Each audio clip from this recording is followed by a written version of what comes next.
here. What do you give on it? 25, 50, 75, $100,000. You are listening to the Auction is Action with You in It podcast presented by Call to Auction, where our favorite four-letter word is S-O-L-D. Sold.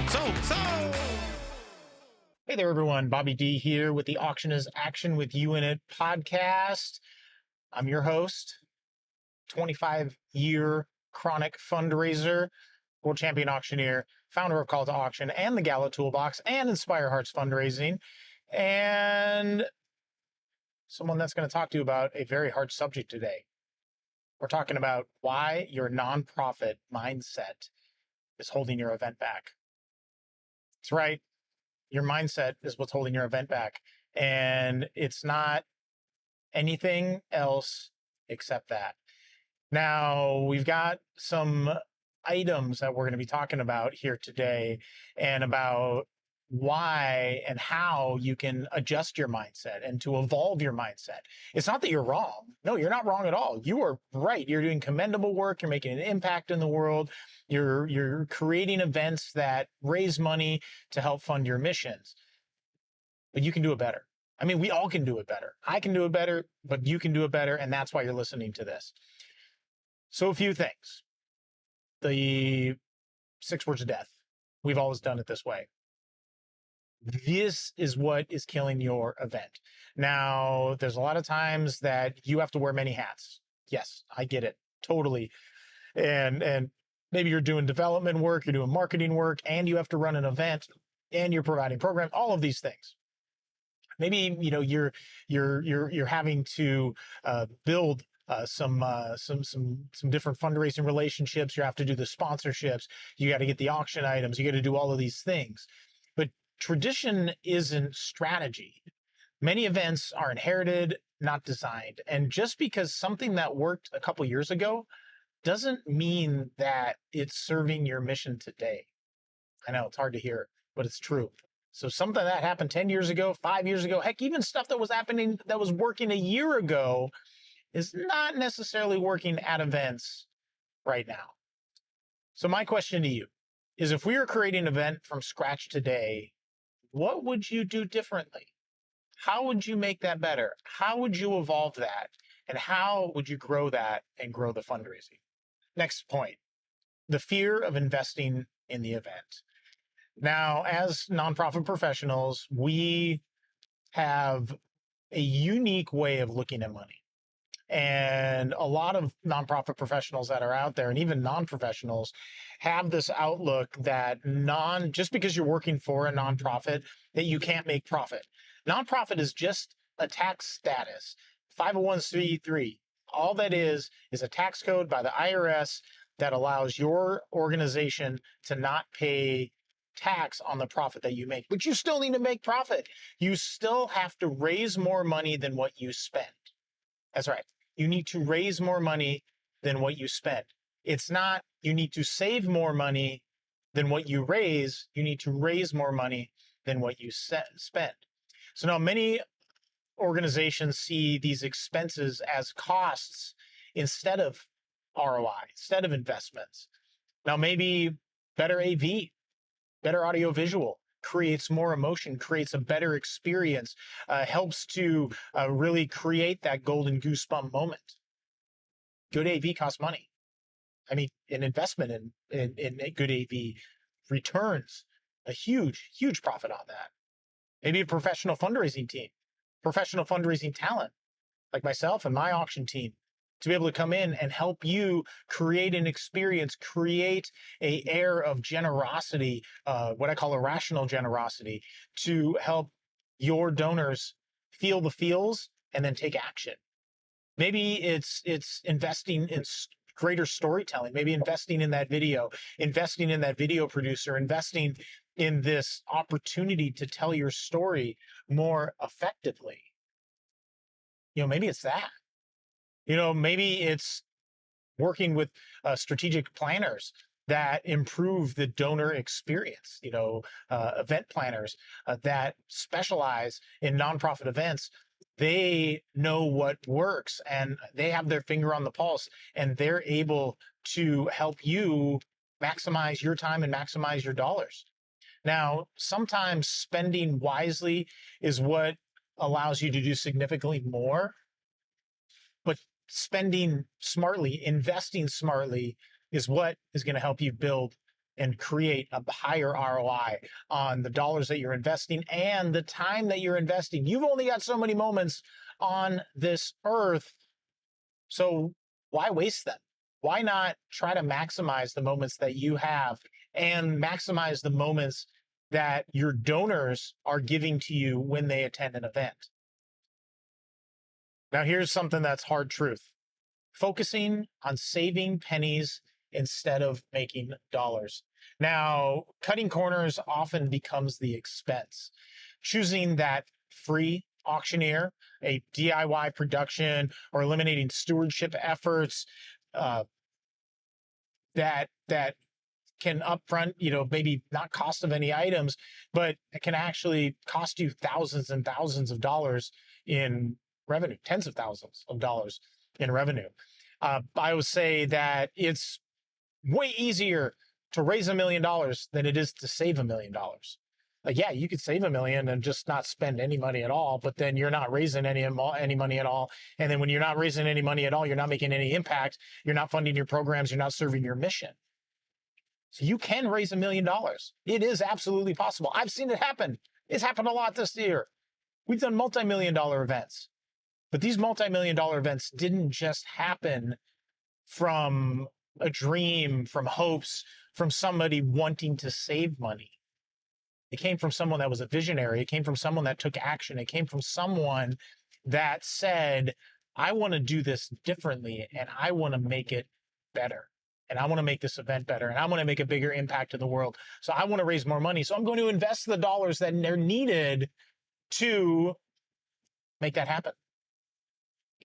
Now, here's another part of this is thinking like an event planner instead of fundraisers. Now, a lot of times you're handed this gala and like, okay, go. And you're like, oh, I don't know what to do. I got to get the napkins. I got to get the decorations. We got to get the food. We got to get the caterer. We got to get the venue. We got to, get all of these things together.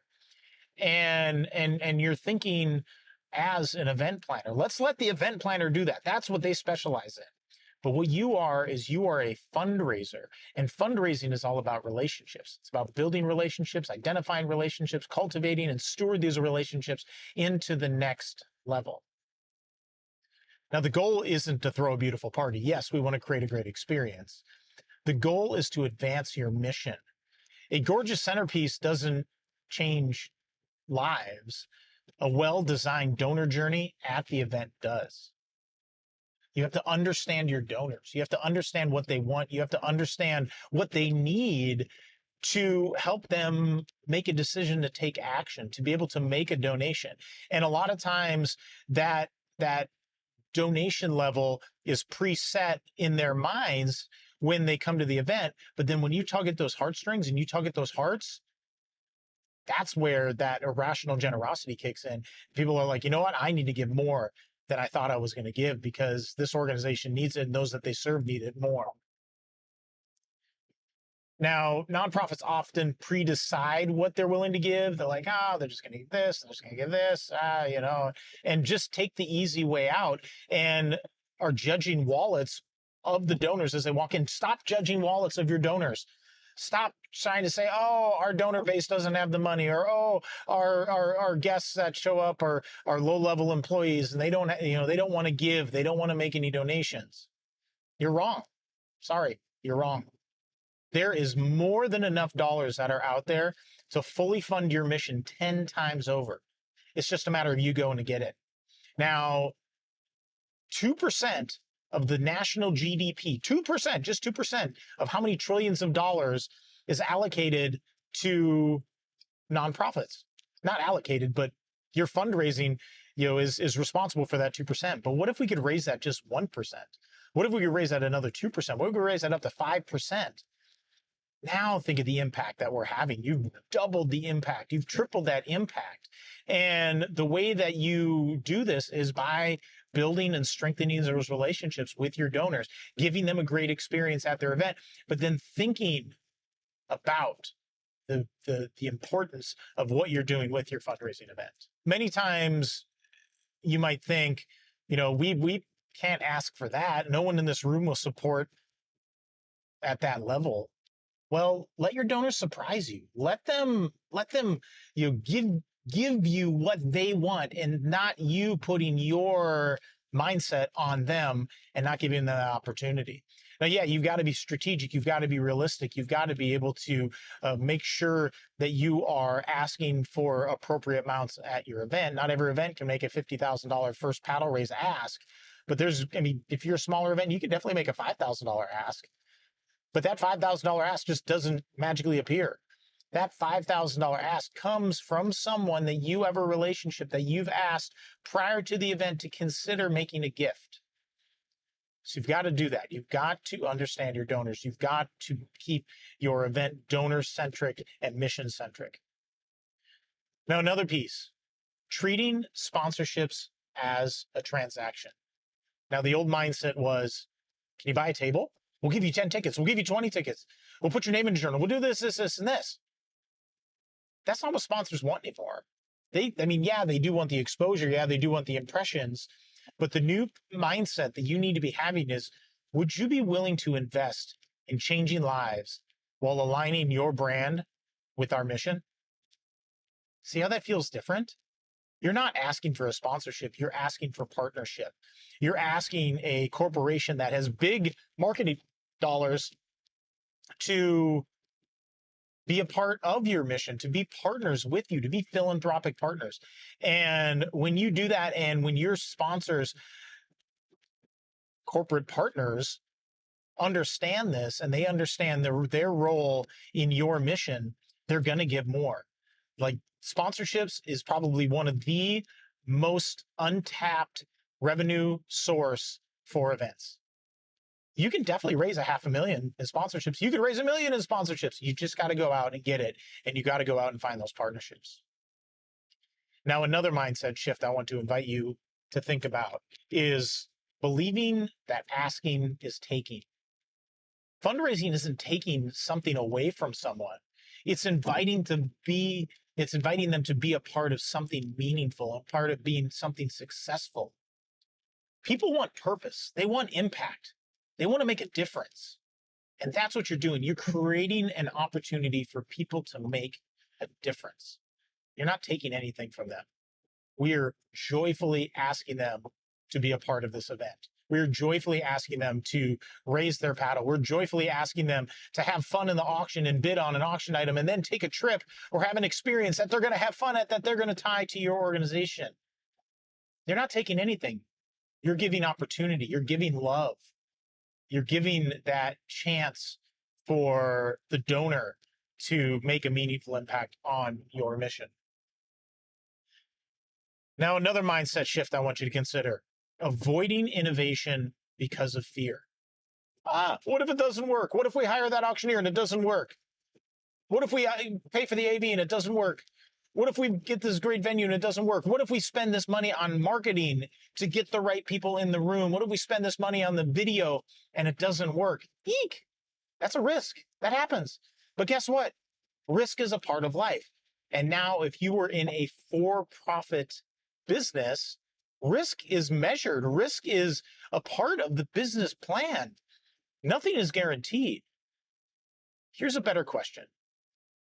What happens if we don't evolve this event?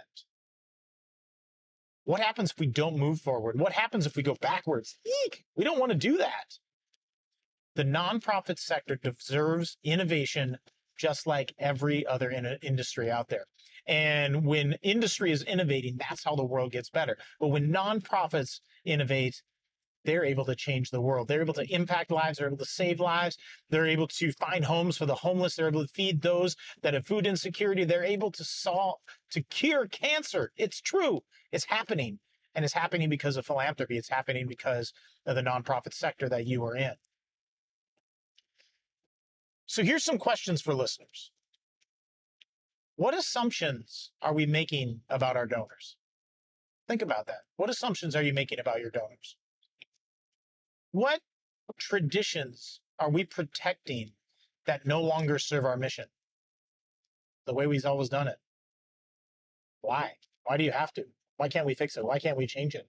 I love working with organizations to be able to help them to evolve their event, to be able to look beyond something that they've always have done before, and to create something new, not just to create something new for new, but to truly be innovative and to truly evolve that event to raise more money. Where are we operating from scarcity instead of abundance? And like I said before, there is more than enough fundraising to fully fund your mission and every nonprofit's mission in the nation. There's enough funding that's out there for that. We could do it. We can solve it. But why are we operating from that scarcity mindset instead of an abundant mindset? And if our mission mattered enough to start the organization, doesn't it deserve our best fundraising efforts? Your organization and your mission deserve the best. So why not give them the best? Let's put that negative nonprofit scarcity mindset aside, and let's believe abundantly. Let's grow together. Let's innovate events. Let's innovate fundraising, and let's build these relationships that are so valuable to fulfill your mission. In closing thought, your mission is too important to be held back by outdated thinking. The organizations that want to change the world aren't necessarily the ones that have the biggest budgets. They're the ones willing to challenge assumptions, invest strategically, be innovative, and invite people to be generous in a meaningful way. That's what it's all about. So that's a question I want to ask you again. Is your nonprofit mindset holding you and your event back? Let's change that. Let's flip that mindset. Let's do better. Let's create better events together. Well, thank you again for letting me be on a soapbox here for 17 minutes and driving with me to my next event, who is being innovative, who is changing some things up, and we're shaking some things up, and they're going to raise a lot of money tonight. Are we going to break goals? Maybe. Are we going to break records? Maybe. Are we going to have an event that maybe does as good as last year? Maybe. We don't know. But what we've done is we have worked together to set this event up for as big of success as possible. And that's what we're going to do. We're going to create a successful event, and then everything else is going to come together. So I want to thank you again so much for spending your time with us. I want to thank our sponsors, calltoauction.com, inspirehearts.com, and galatoolbox.com. Don't forget to go to galatoolbox.com and download your free Gala blueprint. That's right, free. I know, everybody's favorite four-letter word, everybody's favorite F word, free. Go do it and start your innovation today, galatoolbox.com. So I want to thank you again. My name is Bobby D, host of Auction is Action with You in a Podcast. All right, here, what I'm going to give on this one right here. I'm going to give 50,000, 75,000. I'm going to give 75, a bit 100,000, 200,000, 3, 4, 5, 6, 7, 8, 9, 10. Thanks for listening.